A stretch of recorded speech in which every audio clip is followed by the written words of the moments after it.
Hey friends, it's Mrs. Walker. For our lesson today, we're going to talk about how we can add and subtract multiples of tens along with ones this time. So our learning goal for today says I can add and subtract multiples of 10 and some ones. So the materials that you'll need for this lesson are your dry erase board. So make sure you have that before we get started. All right, friends, let's do a math warm-up to get our minds thinking. So we're going to kind of review some of the work that we did in the previous lesson. So I'll give you a math problem. You're going to solve the problem on your dry erase board. And you're going to say your answer when you see this. Ta-da! Okay, so when you guys see that, you'll say your answer. So let's do a warm-up. So 40 plus 20. Now, you might not need to write this down, and that's okay. So if you don't need to write this down and you can solve this in your head, that is absolutely okay. You just have to say your answer when you see this symbol. Okay, so let's try this one. 40 plus 20, friends. Make sure to pause if you need time to write it down. All right, so ta-da, the answer is 60. Good job. All right, let's look at another one. 48 plus 20. So remember, plus 20 is just adding two tens to it. So ta-da, the answer is 68. Awesome.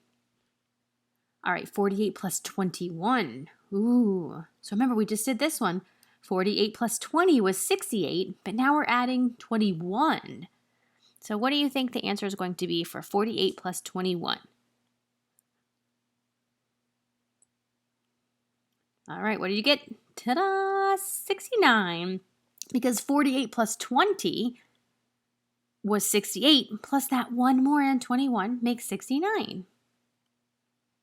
All right, so let's look at how at two ways we could have solved 48 plus 21. Okay, so I'm going to do one way on the left and one way on the right. So we could add the ones and then add the tens. So that would look like 8 ones plus 1 1 equals 9 ones.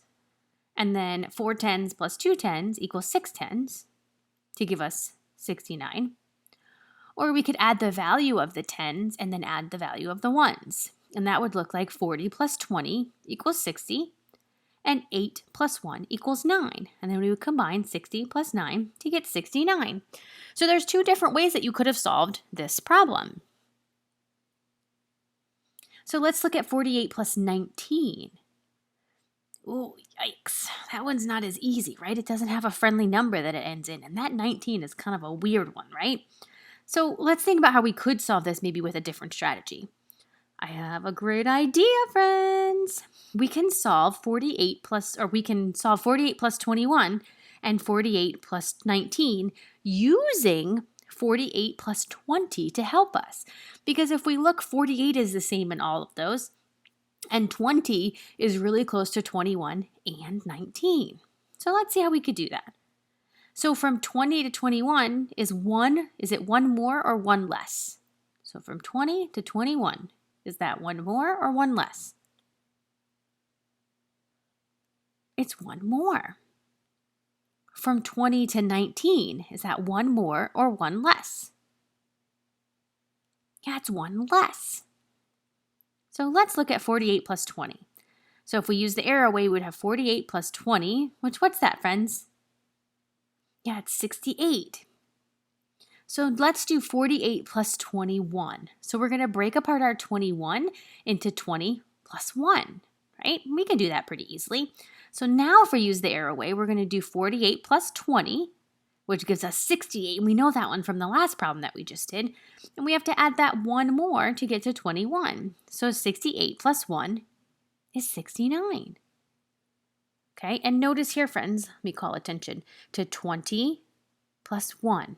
That's where our 21 is coming from up here, okay? All right, so now let's do 48 plus 19. So remember, we talked about how 19 is 1 less than 20. So I'm going to break this apart into 20 minus 1. That's kind of interesting, right? So let's see how we're going to do that. So we're going to have 48, and we're going to add 20, right, to get to 68. But now we're going to subtract 1 because we added 20, but we only needed to add 19. So we added 1 too many. So we're going to subtract that 1, and we're going to get to 67. So that's kind of a cool way to be able to help us as we're doing this problem, because it's easier for me in my mind to add 20 and then subtract 1 to get to 19, because 20 minus 1 equals 19. All right, so let's do 68 minus 20. Okay, so I want you guys to pause the video, you're it, solve this problem, and then click play when you're ready to go over it together. All right, friends, pause if you need more time. All right, so we have 68 minus 20, right? We're just subtracting 2 tens, which is 48. So now let's try and use minus 21 to help us, or like this minus 20 that we just did to help us subtract 21. Okay, so I want you to pause the video, and then I want you to solve, and then click play when you're ready to go over it together. All right, friends, here we go. So we have 68. We're going to minus 20. Okay, so that's 48. But here's the tricky part. Okay, so we're going to minus one more, which is 47. Sorry, that wasn't so tricky. So we're subtracting 21. So we have minus 20 minus 1 minus 21. All right, friends, let's take a look at one more. So we have 68 minus 19. I want you guys to pause the video, solve this problem, and then click play when you're ready to go over it together. All right, so when I do this, I want to break this apart to 20 minus 1. That's how I'm going to get to 19. So if we have 68, we're subtracting 20, right? So 68 minus 20 equals 48. Well, I need to add back in 1. So I know it's kind of the opposite where we're subtracting right here, 20 minus 1. But because we subtracted too many, we need to get to adding one more back in. So we subtracted 20, but we only needed to subtract 19. So we have to add that one more back in. So 48 plus 1 equals 49. Okay. All right, so great job. You guys also got a 10 out of 10 for adding and subtracting multiples of 10s and 1s. So please head back on over to the module to see what you need to complete for your independent practice. As always, if you have any questions, please let me know. I'd be more than happy to help. And I hope you guys have a great rest of your day. Bye, friends.